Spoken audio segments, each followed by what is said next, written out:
quase na viração do dia e a gente está começando, na verdade, um estudo novo. O nome do estudo é acerca da nossa aprovação como obreiros do Senhor.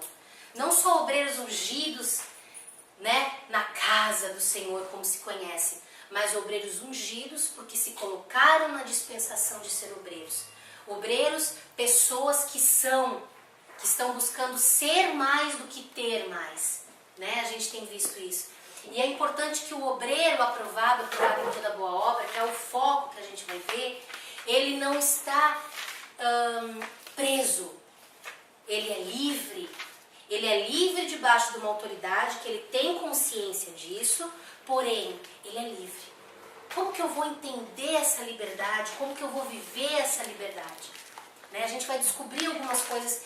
A gente falou sobre personalidade, falou sobre temperamentos, e a gente vai entrar agora em coisas das nossas vidas cotidianas, dentro daquilo que a gente conhece, dentro do nosso lar, no dia a dia, e como igreja do Senhor, no proceder da igreja do Senhor, no caráter do Senhor, e descobrir aquilo que está nos impedindo muitas vezes de conseguir alcançar esse obreiro aprovado, né, que é aprovado em toda boa obra. Isso não quer dizer que você vai ser perfeito, né, mas que você vai ser aperfeiçoado. E quem sabe, Deus, você não fica tão irresistível a Deus como Enoque ficou e ele te leva.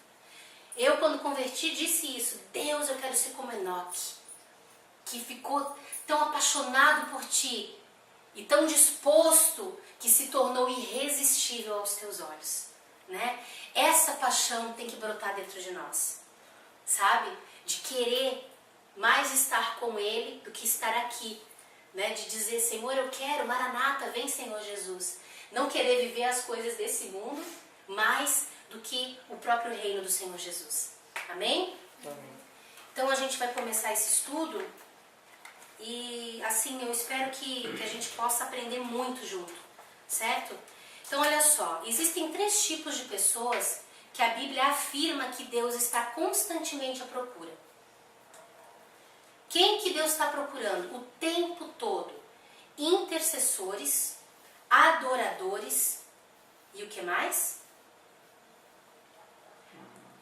Obreiros aprovados. Obreiros aprovados, né? Isso aí. Eu ia falar isso mesmo. É, que bom! Então, Ezequiel 22:30. Você pode anotar ali. Vamos abrir? Ezequiel 22:30.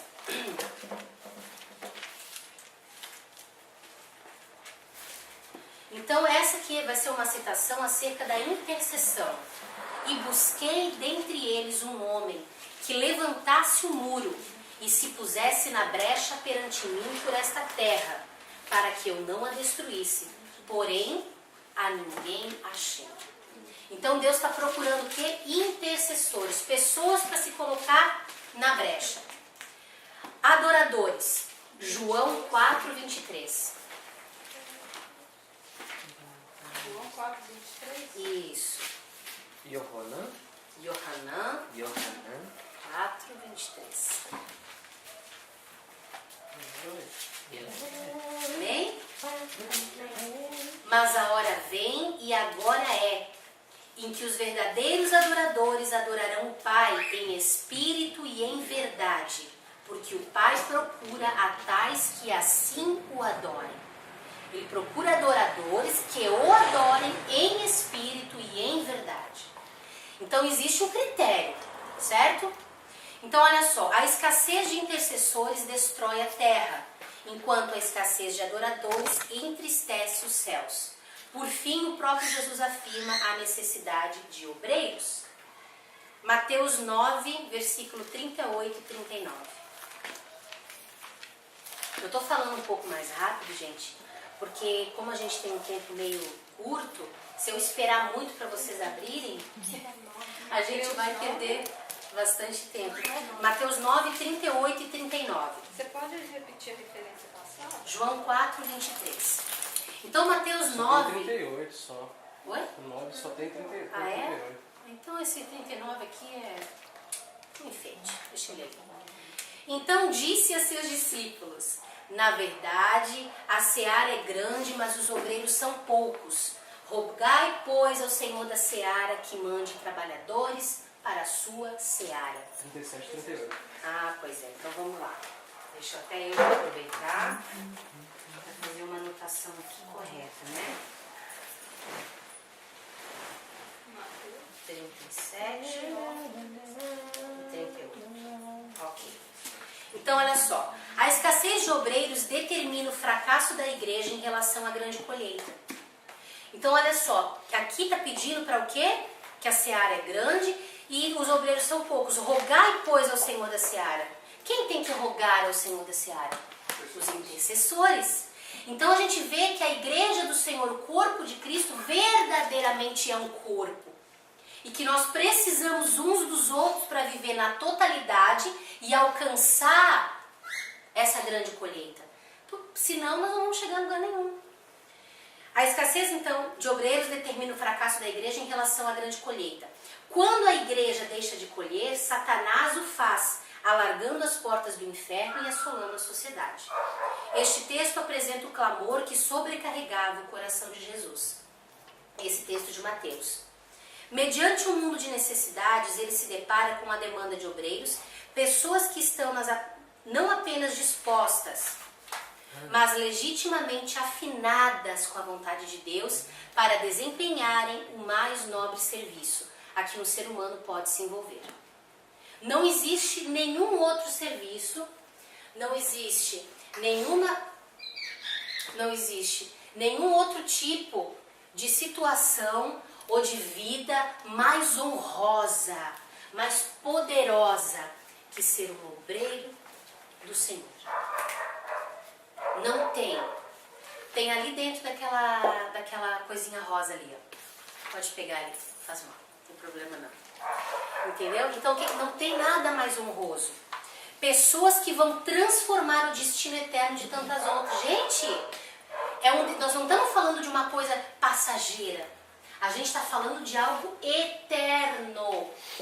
É para sempre. É poderoso.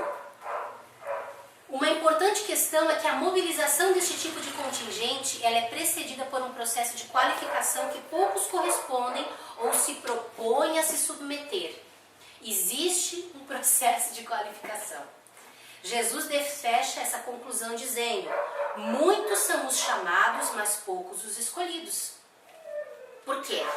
Porque os escolhidos vão ser aqueles que vão responder a esse chamado de maneira o quê? Integral. Não estou falando integral no sentido de repente abandonar tudo por Jesus. Tem pessoas que vão fazer isso. Eu fiz isso, meu esposo fez isso, entendeu? Várias pessoas fazem isso. Eu creio que nesses últimos tempos esse chamado é esse. Eu creio que pra gente aguentar o que vai acontecer é bem provável que sim. Eu só estou abrindo um leque aqui para de repente alguém não dizer que eu estou gerando uma doutrina, né? Um dogma e dizendo que não, que é assim. Não. Então, o que acontece? Muitos são chamados e poucos os escolhidos. Então, eu creio nessa integralidade. É importante, é íntegro. Mas a gente tem que ver e colocar Deus no centro e Deus, estou aqui. Fala comigo.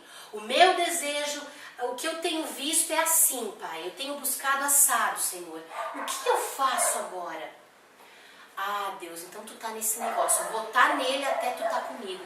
Lembra o que Moisés falou? Senhor, não me faça passar esse monte se tu não fores comigo. Então eu quero aconselhar cada um aqui, quem nos assistir. Diga isso a Deus. Não me faça passar desse monte se tu não fores comigo. Em que sentido? Faculdade, trabalho, visitas, amizades. Namoro, que não é namoro, vamos colocar, né? Levado, né? Casamento. Isso! Não me faça passar desse monte se o Senhor não for comigo. É importante, é essencial para esses últimos tempos. Há uma longa distância entre ser chamado e ser escolhido. A abordagem desse material se resume em percorrer este estreito caminho onde tantos têm fracassado. Essa que é a grande realidade. A gente estava vendo, existem várias pessoas nomeadas e renomeadas e aceitas que estão num processo, na verdade, de falecimento. né, estão morrendo, estão retrocedendo. Aparentemente cheias de dons, mas longe de um caráter cristão. Nós estávamos falando disso, né? Essa afirmativa de Jesus revela um efeito funil. De muitos sobram poucos. Isso mostra como o mundo espiritual impõe um processo de seleção. Ou seja, muitos são chamados, todos são provados, porém poucos são os aprovados. Eu creio que nós temos sido aprovados ou provados. Aprovados em alguns aspectos, ainda não aprovados em outros. E nós vamos falar sobre andar em círculos. Nós vamos falar sobre várias situações que vão determinar, vão mostrar como que a gente está. Porque qual é o objetivo? Ser aprovado. Passar para um nível de permanência, de intimidade, de vida, de consciência maior em Deus. Constante. Sabe? Como? Constante. Constante. Sem as inconstâncias. É em Tiago que fala que o inconstante não agrada a Deus? Não, que é como as ondas do mar? É Tiago. É Tiago, né? Então Tiago, ali eu não sei exatamente onde, mas Tiago, fala o quê? Que aquele que é inconstante é como as ondas do mar e Deus não tem alegria, não tem prazer nele. Por quê? Porque ele não consegue fluir. Uma hora ele está bem, outra hora ele não está, outra hora ele é de Deus, outra hora ele não é. Né? Então isso a gente tem que vencer. Não é de qualquer jeito ou do nosso jeito que vamos caminhar no chamado de Deus. É importante entender que apesar de nós sermos os chamados, o chamado é de Deus e não nosso. Não, porque o meu chamado, não, é o chamado dele. Você só está respondendo a um chamado. Então se o chamado é dele, quem vai te conduzir é ele, do jeito dele, da maneira dele, da forma dele. E é isso que tem fugido. Nós estamos vivendo a geração do eu, em que eu sei. E a realidade não é bem essa. Eu preciso ser seguro no que eu sei, mas o que eu sei tem que ser o que ele sabe. Daí essa segurança vai ser gerada. Né? Senão a gente vai confundir e o eu vai começar a gritar.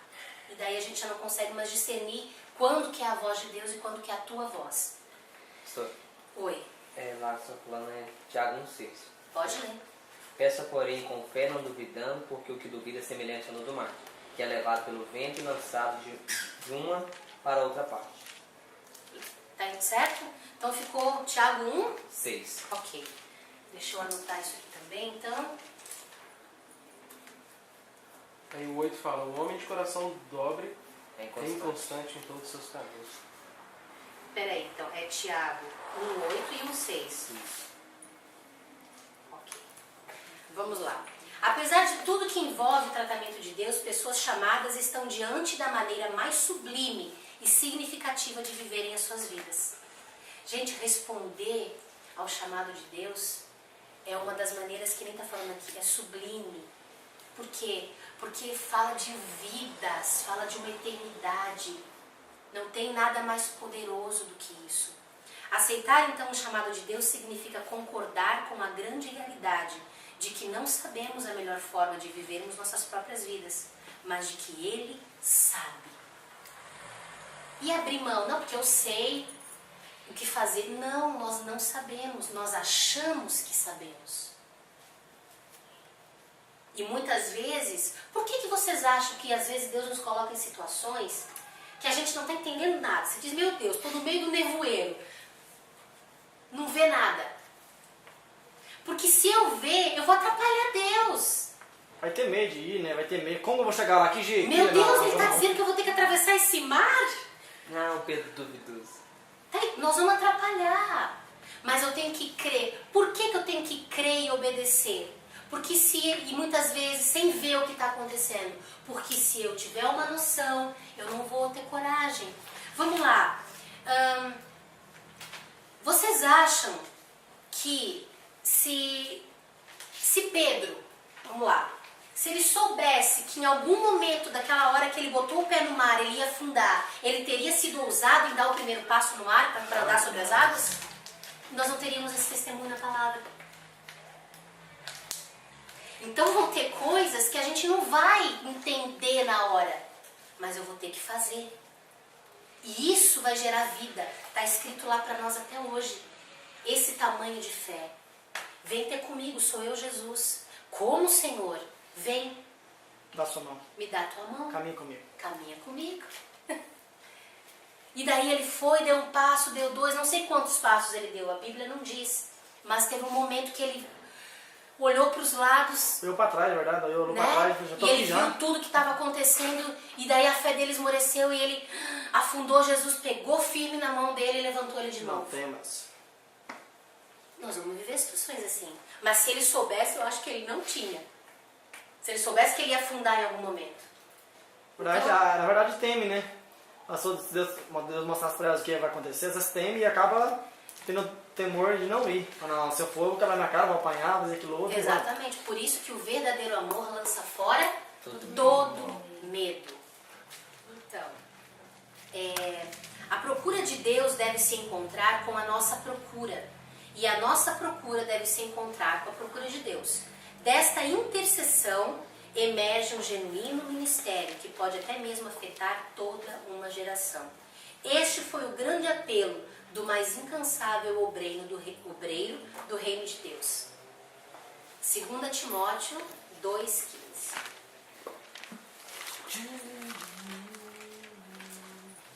2 Timóteo foi escrito por Paulo. Paulo, Shaul. Rabi Shaul. Amém. 2 Timóteo. 2,15. Quantas instruções do Timóteo? Paulo, deixa isso Então, fazer. depois de Timóteo tá onde? Depois de quem? Do povo. Tá lá mais pro final da Bíblia. Depois de Tessalonicenses. Obrigado. 1 Tá mais de 1 Timóteo. 1 Timóteo. Logo em seguida de 1 Timóteo tem 2 Timóteo. Vamos lá. Procura apresentar-te a Deus aprovado como obreiro que não tem do que se envergonhar, que maneja bem a palavra da verdade. Lembrando que palavra da verdade diz respeito ao quê? Torá. A Torá, porque nessa época o Novo Testamento ou a Brit Hadashah não tinha sido escrita. Então a gente está falando da essência, certo? Então a Torá existia, porque foi dada, é a palavra da boca de Deus dada para Moisés naquela época. Por isso que a palavra de Deus é o verbo de Deus, Jesus, o verbo vivo, certo? Só para a gente já ir pegando. Esse estudo, além de possuir um caráter cirúrgico, ele irá promover uma radiografia da personalidade sob um ângulo muito pouco observado, que revelará suas deficiências básicas e motivacionais, apontando para uma erradicação de tudo aquilo que sustenta os mais graves quadros de reprovação. O que é uma erradicação? Arrancar fora, vai acabar, vai exterminar tudo aquilo que sustenta um quadro de reprovação na tua e na minha vida. Há muitos anos eu fiz esse estudo. E eu fiz esse estudo mês passado de novo. E agora a gente vai estudar junto aqui. Então, quadros de reprovação vão ser o quê? Mais alguns erradicados, extraídos, arrancados das nossas vidas, juntos. E de quem estiver caminhando com a gente na net também. Certo? Nos bastidores da sua alma, uma grande revolução espiritual está prestes a romper. Uma mudança profunda que certamente será percebida por quem mais interessa. Quem que mais interessa? O Deus a quem nós amamos. Ele é o alvo. Quando Ele é o alvo, tudo acontece. Agora, a gente vai entrar nesse estudo com o coração aberto e os nossos ouvidos atentos. É necessário. Se vocês perceberem algum sintoma de sono, de confusão, de fadiga, vamos compartilhar, a gente para e nós vamos orar, porque eu não quero que vocês percam nada. Amém? Em nome de Jesus Cristo. Eu também não perco. Não pode perder, filhinha. Tá? É isso aí. O puff não faz dormir, né? É, tem que sair do puff. O puff tá meio difícil. Então, gente, vamos lá. Então, antes de ser obreiro, eu tenho que procurar o quê? Apresentar-se aprovado para toda boa obra. Eu estava conversando com essa minha amiga no Face, E a gente estava compartilhando algumas coisas acerca de pensamentos, de realmente andar na contramão. E é uma coisa que ela é muito antiga, ela é muito, muito, muito antiga. E é legal isso tudo, que mesmo assim a gente sempre lutou, sempre batalhou e a gente aprendeu a trabalhar em tudo quanto é área. Eu já cuidei de criança, fiz ministério infantil, já fui adoradora do Senhor na dança, no ministério de louvor, banheiro, cozinha, o que mais que tem? Na época da comunidade, né, que a gente estava lá.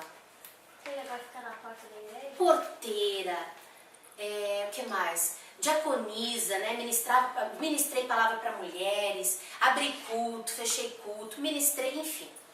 Então, eu vejo nisso tudo, Deus preparando o quê? Aonde eu for, qualquer coisa. Pastor, eu estou precisando da senhora, para a senhora ficar na porta. Amém, meu irmão, vou para a porta.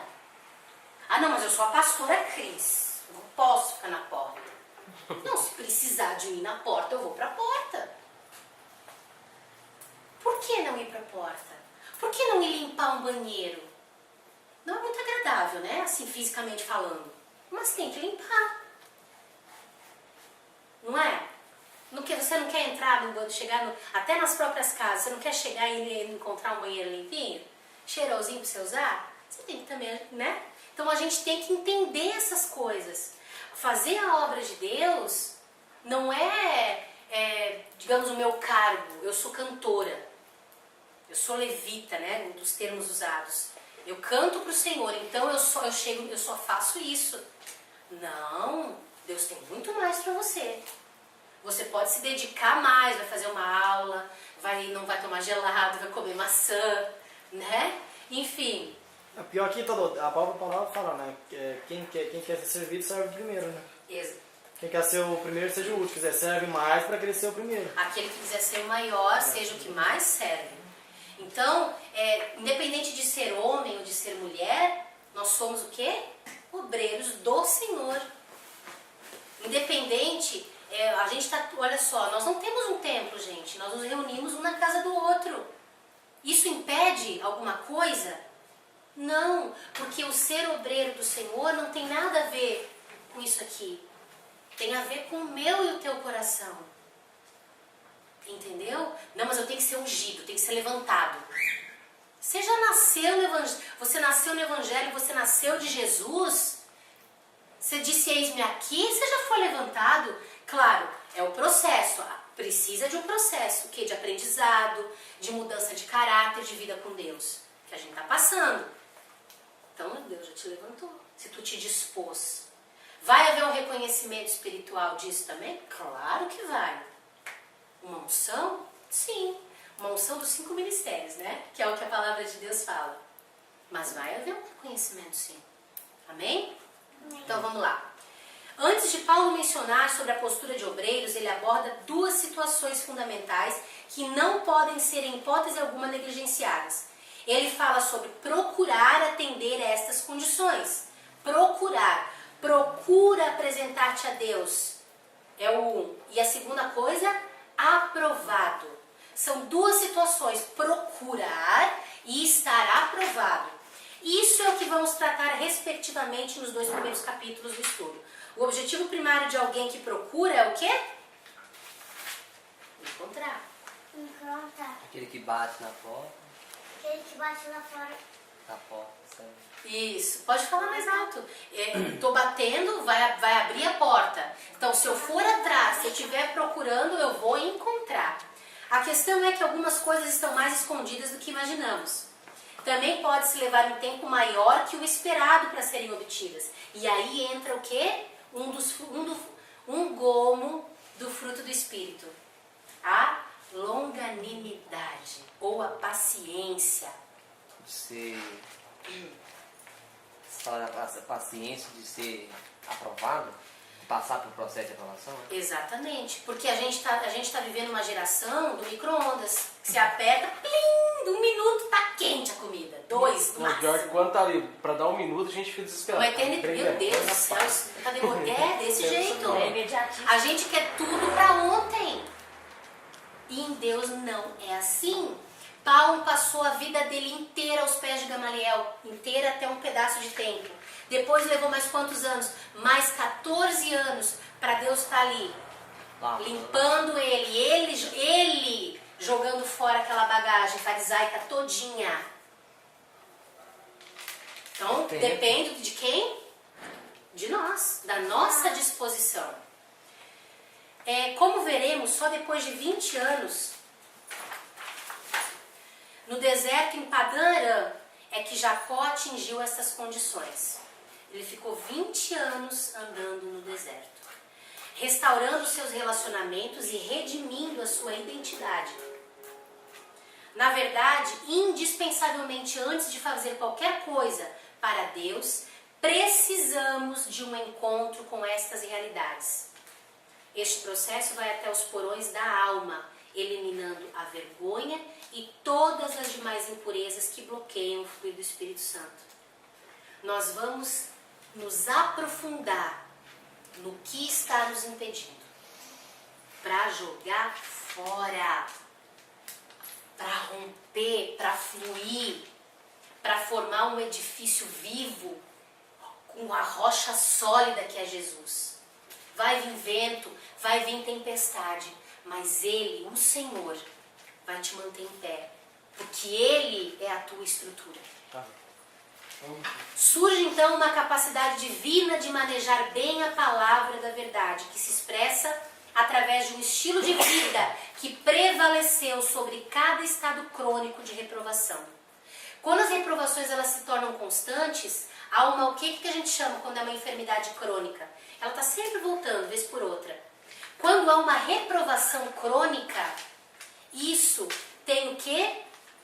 Um poder sobre nós de nos roubar, de nos tirar as esperanças, de nos cansar. Mas, dependendo de como eu me comportar, isso vai suplantar esse estado de reprovação. E a gente tem que aprender a não desistir. Ou a não ser reprovado tantas vezes, para não se cansar demasiado. Sobre essa perspectiva, a palavra de Deus não é a espada do pregador. Porém, como Paulo afirma, ao mencionar a armadura de Deus, ela é a espada do Espírito Santo que apenas corta através de nós na mesma profundidade que cortou a nós mesmos. Por que muitas vezes assim, a gente tem ministrado essa questão de caráter, né? De personalidade? Por quê? Porque essa escola eu passei também. E foi forte essa escola na minha vida. Foi profunda, foi difícil, eu chorei muito, tive que me dobrar muito, fui muito humilhada. Glória a Deus por cada uma dessas humilhações. Para hoje poder estar vivendo algo, não só de ouvir falar, mas de ter vivido e dizer para vocês, vale a pena. Só que não sejam tão humilhados como eu fui. Não precisa, sejam menos teimosos, né? Não lutem tanto com Deus como talvez eu lutei, que eu precisei viver situações que talvez não havia necessidade. Mas a minha obstinação acabou fazendo com que acontecesse. Então o meu conselho é não luta com Deus não, deixa Ele fazer. Hebreus 4:12, vamos lá? A gente sabe que essa palavra é aquela que fala da espada de dois gumes. Porque a palavra de Deus é viva e eficaz e mais cortante do que qualquer espada de dois gumes, penetra até a divisão da alma e do espírito, juntas e medulas, e é apta para discernir os pensamentos e intenções do coração. Tudo no reino de Deus se move por aparência? Não. É a intenção do coração que não aparece, que ninguém vê a não ser Deus. Então eu posso ser uma pessoa que faz tudo para todos, mas e se o meu coração, a intenção do meu coração é o que é, de repente, conseguir aprovação, ser amada, ser aceita? Essa é a motivação correta? Não. A motivação correta é ser um servo, porque Deus me ama e me ensina a ser servo, a amar o meu irmão, a ensinar ele, a viver junto com ele, a pegar a cruz dele e botar no ombro e carregar junto. Mas se for outra motivação, já começa a complicar. já não tem mais a ver com Deus e com meu irmão, tem a ver com o meu eu, né? Então, olha só, a gente está vendo o quê? A questão do Espírito de Deus, a espada de dois gumes que corta aqui, está cortando vocês, mas ela vai cortar vocês, na mesma medida que ela me cortar, porque ela é de dois gumes.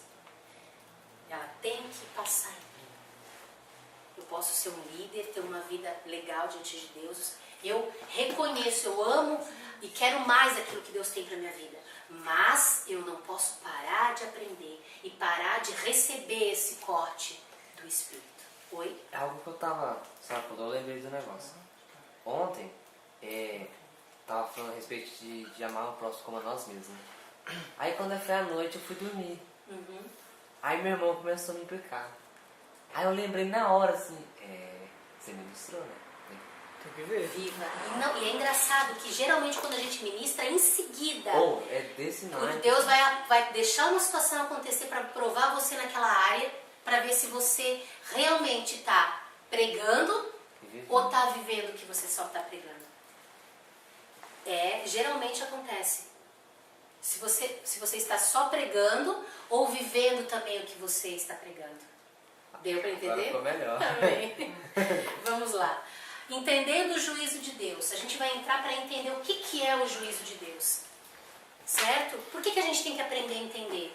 Porque se eu não andar de acordo com os princípios e fundamentos da palavra, se eu não entender que para ser um obreiro aprovado eu tenho que entender o juízo de Deus, a glória de Deus, a misericórdia de Deus, o amor de Deus, eu vou fazer coisas que não dizem respeito ao que Ele quer e vou acabar dando alguns tiros errados. E alguns tiros errados que podem, inclusive, pegar em nós mesmos, causando a nossa própria morte.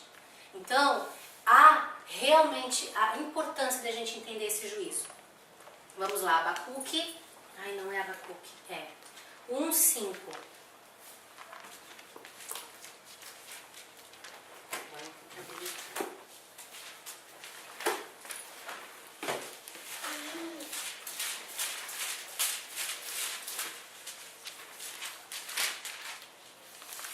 Isso, Abacuque 1:5. Alguém pode ler para nós agora? Vamos achar. Por favor. Alguém que já encontrou? Mas Lê na tua mesmo, Camila. Porque... Não? Pode ler? Pode. Vede entre as nações... 1:5, né? Isso. Vede entre as nações e olhai e maravilhai-vos e admirai-vos, porque realizo em vossos dias uma obra que vos não querereis quando vos for contado. Então aqui ele está dizendo que ele vai fazer, olhem e maravilhem-se com a obra que eu vou fazer. Vocês vão ver e não vão acreditar. Quando vocês ouvem essa palavra, vocês vão se maravilhar. O que a gente pensa? Uau, é algo tão tremendo, tão surpreendente. Mas aqui... É mesmo, mas não da nossa maneira. Vamos lá. Quantos podem dizer um grande aleluia para essa tremenda mensagem profética? Eu posso. Amém. Agora olha aqui. Quantos acreditam nesta obra inacreditável de Deus e de repente está por realizar na sua própria vida? Eu acredito. Algo de maravilhar e de admirar e espantar a todos, que nem eu acabei de perguntar. Quem crê? Eu creio, eu quero. Então, agora que tipo de milagre, promessa ou intervenção divina o profeta se refere? Essa palavra ela é pregada de uma maneira muito superficial, talvez. Eu não sei se é por causa da teologia da prosperidade, da bênção, né? O Senhor tem uma bênção para ti, tem uma vitória, tal. Mas o que Deus está querendo falar aqui através de Abacuque é que essa obra maravilhosa não foi maravilhosa aos olhos do homem. Aos olhos do homem ela foi terrivelmente maravilhosa. Olha só. As expectativas incitadas aqui tornam este versículo uma realidade ainda mais assustadora.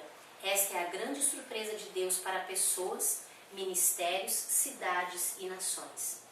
Na verdade, poucos discernem esse texto, porque pegam um texto fora de contexto e criam um pretexto. Porque Porque na realidade, se você ler todo o contexto, você vai ver o quê?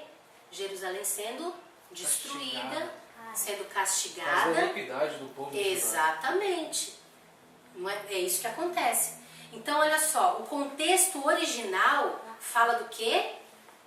De uma profecia acerca da iniquidade do povo, Deus avisando, avisando, avisando, e o povo nem aí. Depois veio e aconteceu. Então, olha só, na verdade, esta é uma das profecias mais distorcidas da Bíblia pelos crentes.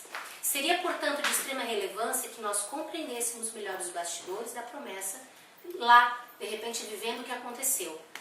Depois de um tempo de muita excelência e prosperidade, que culminou no reinado de Davi e Salomão, a nação aos poucos, no decorrer das gerações, vai entrando em expressiva decadência e começa a ser advertida de muitas formas por muitos profetas. Vem então uma terrível fase onde parece que a idolatria e a impiedade definitivamente triunfariam.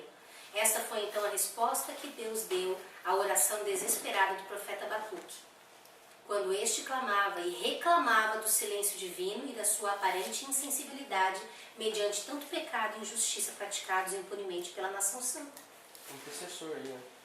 Abacuque estava desesperado. Deus, até quando?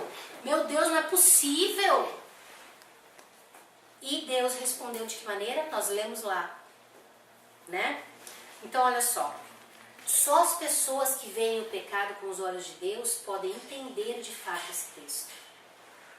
Na verdade, o que está em pauta é uma forte intervenção divina através de um grande juízo que surpreenderia a todos, o que se cumpriu quando Jerusalém foi arrasada e o povo levado em cativeiro para a Babilônia.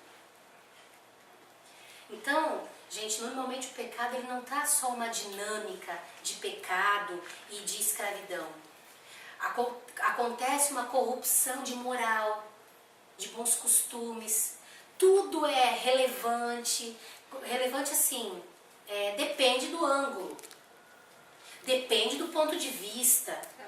Exatamente. Depende daquilo que... Tu está falando do quê? Que a água em cima da mesa... ela é pecado? Não, depende do ponto de vista. Agora ela está bem na tua frente, então está te impedindo de ver a porta. Mas se tu colocar mais para o lado, já dá para ver a porta, daí não tem problema. Eu estou usando um termo, uma coisa bem boba, dá para a gente entender. Só que na palavra de Deus não existe relativismo. Existe o que é. Ou é ou não é, ou é sim ou é não. Né? A gente vai pegar a palavra de Deus e vai colocar em algumas situações o que diz a palavra de Deus de acordo com esta situação, com esta vida, tal, tal, tal. Porque as pessoas não são iguais. As pessoas são o quê? São únicas para Deus. Então Deus vai tratar com cada um de uma maneira especial, certo? Certo. Então quando a nação, a igreja do Senhor, quando começa a acontecer essa dinâmica espiritual de destruição, de pecado, de iniquidade, o que acontece é o seguinte. Obrigada.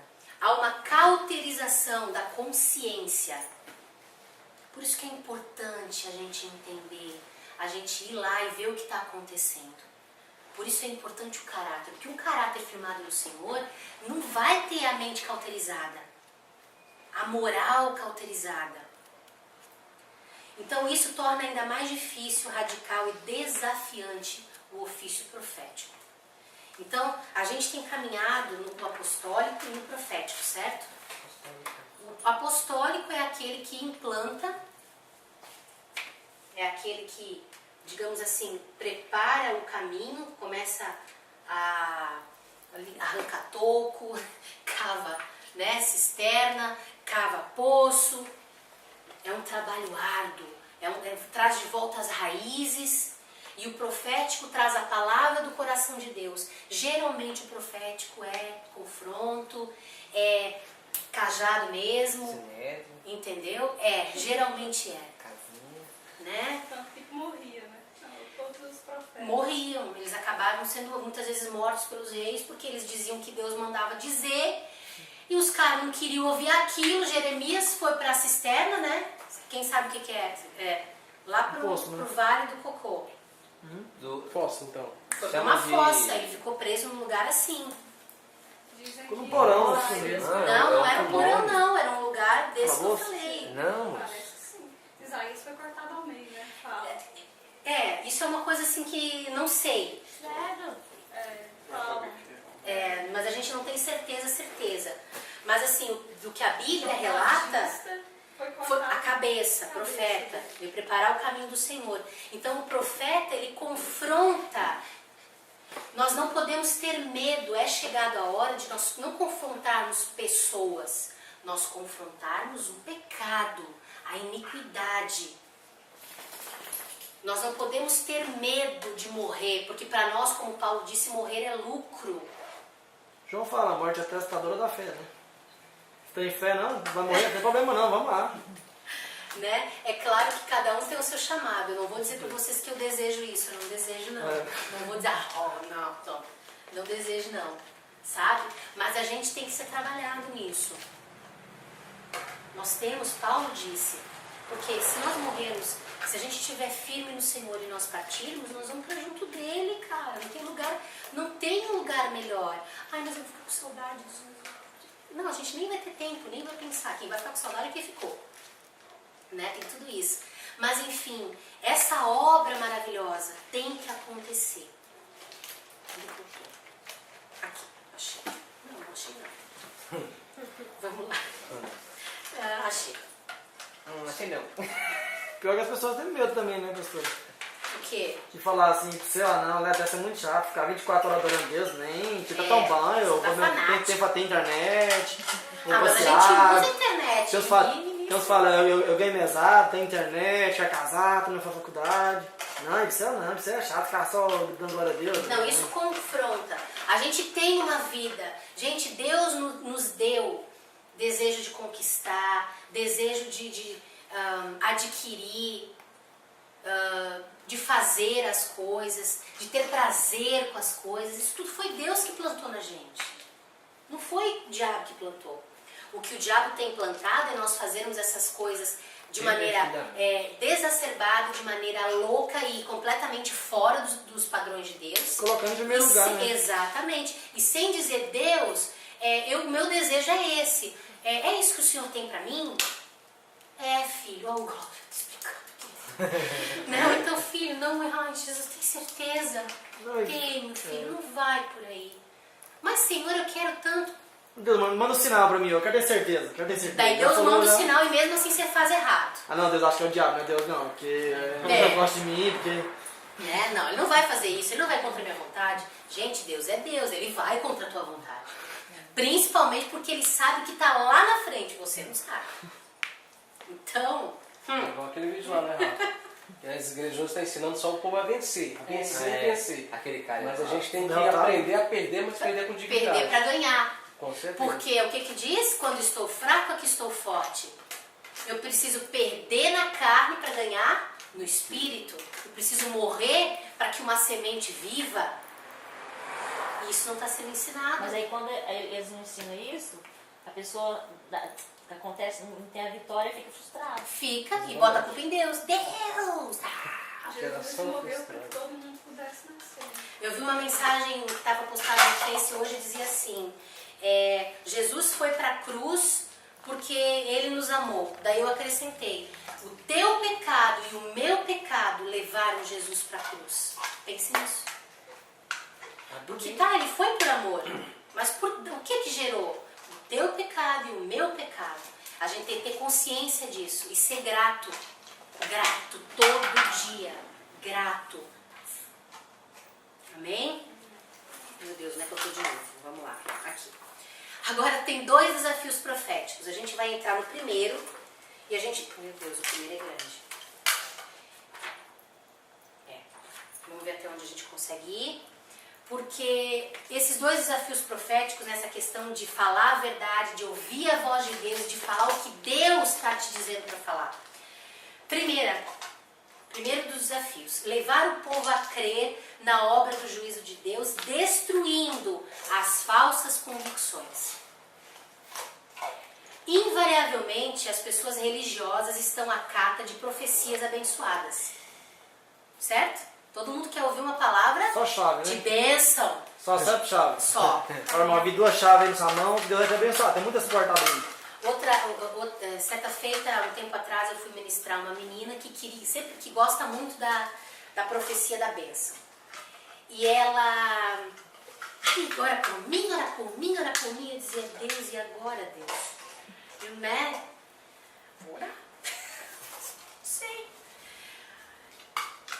Botei a mão na cabeça da menina, comecei a orar e Deus foi me mostrando. Eu digo, meu Deus, como é que eu vou falar isso para ela? A primeira frase foi, se você continuar assim, Jesus vai voltar e você vai ficar. Ela olhou pra mim, tá. Daí eu contei pra ela tudo que Deus me mostrou. Por que eu falei isso pra ela? Ela ficou assim. Coitado. Pra ver que era Deus, né? Coitada, não. Isso é o amor de Deus manifesto para que ela mude de vida e seja salva. Porque do jeito que ela estava, ela não estava salva. Se ela morresse, atravessasse a rua... Ah, mas e a misericórdia de Deus? Daí ela me fez essa pergunta. Eu falei, não, Deus é misericordioso. Quando eu não sei o que eu estou fazendo. Quando eu sei o que eu estou fazendo. E, Deus tem misericórdia, eu vou lá e faço de novo. Deus tem misericórdia, eu vou lá e faço de novo. O que vai acontecer? Graças a Deus que as misericórdias do Senhor se renovam a cada manhã. Não é o que diz a palavra, não é o que diz lá em Salmos. Porém, Deus sabe a intenção do teu coração. Eu não sei. E o que Deus me mostrou, se Ele me mostrou dessa maneira, e eu não sabia de nada, eu nunca tinha visto aquela menina na minha vida, foi que a intenção do coração dela não estava muito purificada. No sentido da misericórdia. Não, Deus tem misericórdia, eu estou orando, tal. Eu falei, não, você tem que orar e deixar o pecado. Não adianta só orar. Foi uma coisa, foi um negócio duro de se dizer.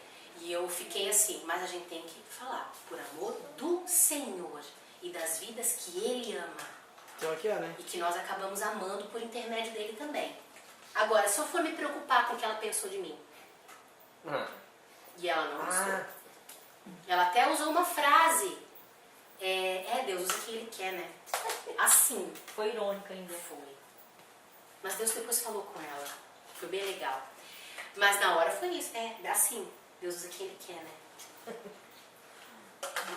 Eu entreguei e ela toda feliz, vai orar por mim e tal. Meu Deus, na hora que eu abri a boca, eu pensei que ela perdeu misericórdia. Eu não devia ter aberto a minha boca. Né? Entreguei, vamos lá, não foi uma obra maravilhosa? De acordo com Deus, sim. De acordo com o homem, não foi uma palavra de bênção. Mas eu vou dizer pra vocês, eu encaro essa palavra como uma palavra de bênção. Com certeza. Que foi pra vida. Melhor que achar. Né? Não foi pra vida? Com certeza. Não foi pra acusar. Não, foi filha, sai do lugar que tu tá, filha. Né? Vamos lá. Então, olha só.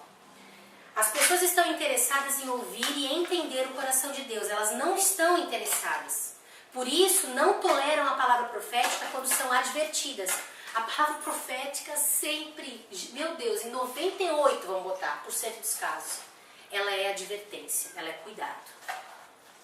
Seus ouvidos estão programados para não ouvir aquilo que contraria os seus interesses e desejos. Quanto mais insistimos nessa posição, tanto mais aceleramos e intensificamos o juízo de Deus. O pior, menos cremos nesse juízo vindouro e maiormente seremos surpreendidos por ele. Quanto mais não quero, não ouço, não percebo, não presto atenção, mais forte vem. Qual seria de fato esta obra tão admirável referida por Abacuque que ninguém creria? A resposta não é outra senão um terrível tempo de julgamento divino. Uma obra maravilhosa segundo Deus, que ninguém ia acreditar. E realmente, eles não encararam dessa maneira. A nação seria destruída e exilada. Um duro processo para tratar com as mais profundas raízes da apostasia e idolatria. Isso até hoje, né? Porque assim, desde aquela época Deus ainda está tratando o povo dele e incluindo os judeus hoje, né? Hebreus, teve o holocausto, teve várias outras coisas que foi Deus. Sim, e isso para todas, na verdade para todas as pessoas, né? Para a nação santa, vamos colocar assim, e para os hebreus que são os enxertados na videira verdadeira. Nós, Porque todo aquele que é enxertado na videira verdadeira, que é Jesus, Jesus era o quê? Judeu e israelita, hebreu. Então nós não somos judeus porque não somos da tribo de Judá. E hoje o judeu é uma religião judaica, o judaísmo. Então hoje nós somos o quê? Israelitas ou hebreus, porque fomos enxertados a Jesus. Então nós passamos de ímpios para ser o quê? Nós éramos, Povo de Deus. nós somos povo de Deus, nação santa, povo escolhido, sacerdócio real. Por isso é um fato que não falam porque somos gentios a partir do momento que nós não conhecemos e vivemos com a palavra, certo? Quando nós somos gentios, ouvimos a palavra e seguimos e fomos acertados na videira, mas também logo também fazemos parte da videira, e por isso que somos hebreus. Por isso que nós somos hebreus ou israelitas. Muitos falam, mas você é gentil, mas não, gentil é aquele que não conhece, tá para conhecer e viver e ser enxertado. Nós fomos, Isso. né? Com certeza. Então olha só, a gente falou do que? Do processo da apostasia. Este princípio também ensina e adverte que temos uma forte tendência para a incredulidade quando a questão é o juízo de Deus. Porque foi pregado para nós o quê? Um Deus bom, um Deus misericordioso, um Deus de amor, e Ele é tudo isso, eu não estou falando que não, mas não tem se ensinado o Deus do juízo. Ele é fogo consumidor. Uns conhecem a palavra, tipo assim, mas Deus é amor, mas esquece a outra parte B do versículo, né? É Primeiramente, amor, mas ela é justiça. espaço. Exatamente. Pois O que está sendo ensinado hoje, Cris, a respeito da graça é exatamente isso. É que a graça de Deus não vai ter as suas, como se diz, as suas Justiça. as suas consequências. Que a graça de Deus ameniza tudo isso. Não tudo, Mas está sendo Uma vez distorcida. salvo, salvo para sempre. Exatamente. Eu sou salvo, eu posso, né? Se eu não for tão bom assim, as pedrinhas da minha coroa vão ser menos. Mas pra que coroa, né? Na verdade, se eu já tô salvo mesmo, não vou pro inferno, já tá beleza. Então quem comprar Caramba. logo o céu, a maioria já quer comprar o céu já, né? Não, vou comprar minha casa. Não, vocês não têm noção. Correr. Nós vimos lá onde a gente tava, de um ministério, eu não lembro onde, não lembro quem, que eles estavam vendendo lote no céu. Tinha uma senhora que comprou 3 já. Meu Deus. Rapaz. Comprou o dela, o do marido e do filho pra garantir. Não tem problema. Comprou. Fez o contrato, Um chega lá, carnezinho. eu assinei o contrato aqui, ó, que é minha casa. Casinha ainda. Terreno. Então, né, vamos lá, vamos continuar. Olha, e até pra ter noção, assim, Comprar só terreno no céu. finalizando, Jesus. só finalizando, tá Isso até um aí dia eu ia conversando. casar Se com for você, nunca né? mais. Eu tava até conversando com o Rafael esses dias, falei assim, Rafael, pensou se o céu fosse no céu mesmo, o galardão fosse um abraço de Jesus? E aí? Ele vai, tudo bem, meu filho, um abraço, parabéns, você conseguiu, né? Deus te abençoe e tal, né? Aí imagina, pô, eu falo assim, mas Jesus, que isso, né? Eu fiz isso, fiz aquilo outro, que a minha pensa, cadê meu dinheiro, cadê minha pedrinha, né? Cadê, né? E querer comprar de Jesus. Filho, Tô ainda bem que chegando Deus aqui olha o com as mãos coração. cheias, tá vendo, Jesus? E aí? Com a maletinha aqui, ó, tá aqui as provas, ó, assinado. Ai, Deus. Nossa, Lembrando, né, nós somos servos dele, não ele nosso. Né? Ele pagou com a vida dele a nossa eternidade no céu. Vamos lá. O juízo, então, sempre começa pela casa de Deus. Nós, aquele que é a igreja do Senhor. Este é um princípio de ação do reino moral. No primeiro capítulo de Abacuque, Israel é julgado. No segundo, a Babilônia é julgada. E no terceiro, as nações são julgadas. Certo? Começou por Israel e depois atingiu todo mundo. Antes dos avivamentos de ordem mundial causados pelos testemunhos de Mesaque, Sadraque e Abednego na fornalha, e também de Daniel revelando os sonhos de Nabucodonosor, decifrando a mensagem para Beltesazar e depois na cova dos leões, Israel experimentou o maior julgamento da sua história até então conhecida. Babilônia. Foi um contexto de juízo e purificação que o Deus de Israel foi glorificado e conhecido por várias vezes em todas as nações do mundo. Então, por que Deus às vezes vai expor o pecado?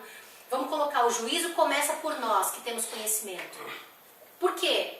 Para que Ele seja glorificado. Porque no momento, em algumas situações, Ele está sendo envergonhado.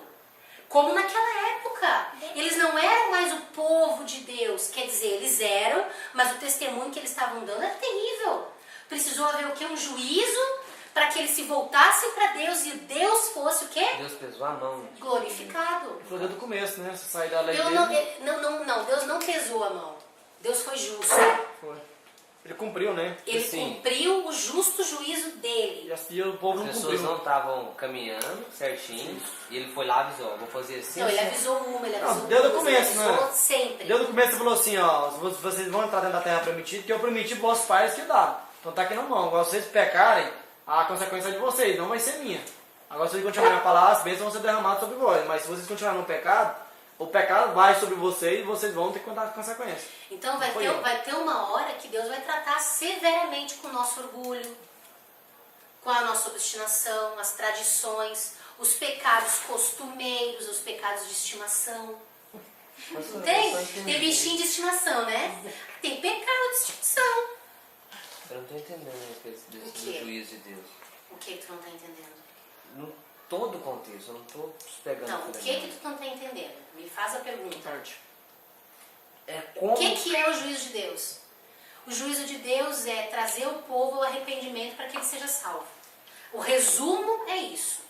É convencer as pessoas de que o melhor caminho é o caminho da santificação, da santidade, da vida com ele. Entendeu? Para isso que serve o juízo.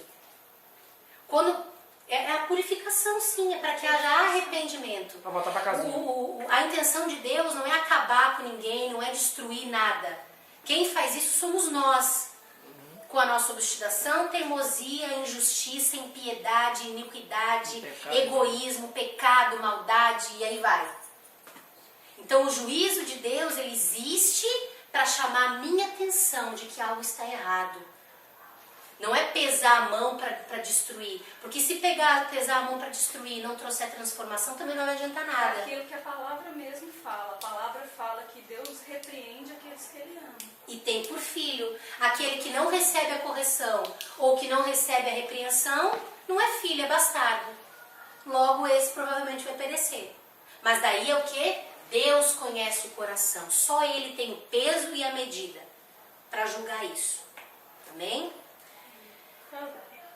Então, os pecados costumeiros, por mais que aparentemente nós estamos bem espiritualmente, Ele sabe aonde Ele vai tratar.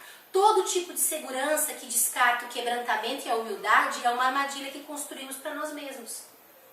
Então, se você está seguro, nós vamos parar por aqui. Se você está seguro, entendeu? No teu trabalho, ou se você está seguro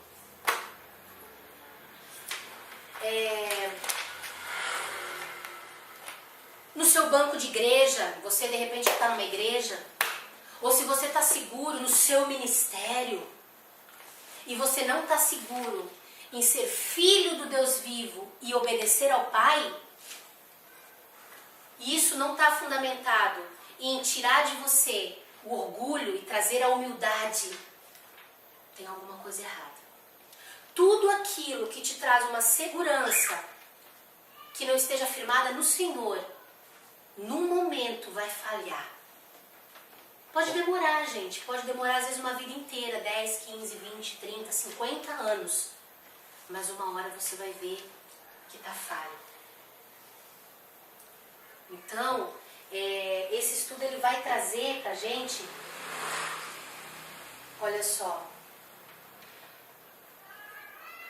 rapidinho, a gente vai ter que terminar essa parte aqui. Deus estava chamando o povo a uma purificação, porém ele foi ignorado. O juízo só veio por quê? Porque ele foi ignorado. Vez após vez os profetas tentaram avisar o povo ensurdecido e obstinado. Está diferente dos dias de hoje? Não. Eles mataram os profetas. Mataram os profetas. A classe religiosa estava tão segura em si mesma que qualquer profecia neste sentido era totalmente absurda.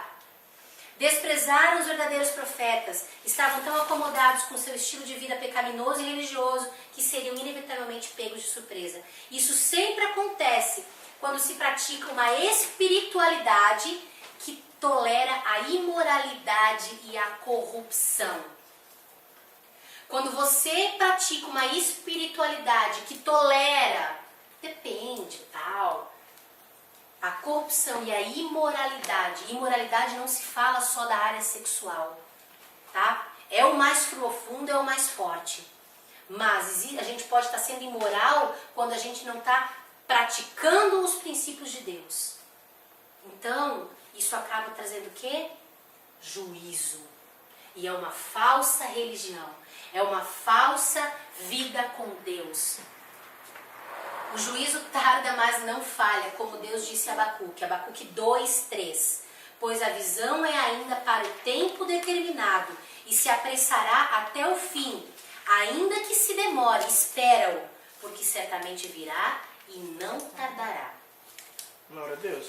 Abacuque 2:3. 2:3. Deus é fiel, meu irmão. Então, gente, é importante a gente entender. Sabe, a gente vai entrar profundo.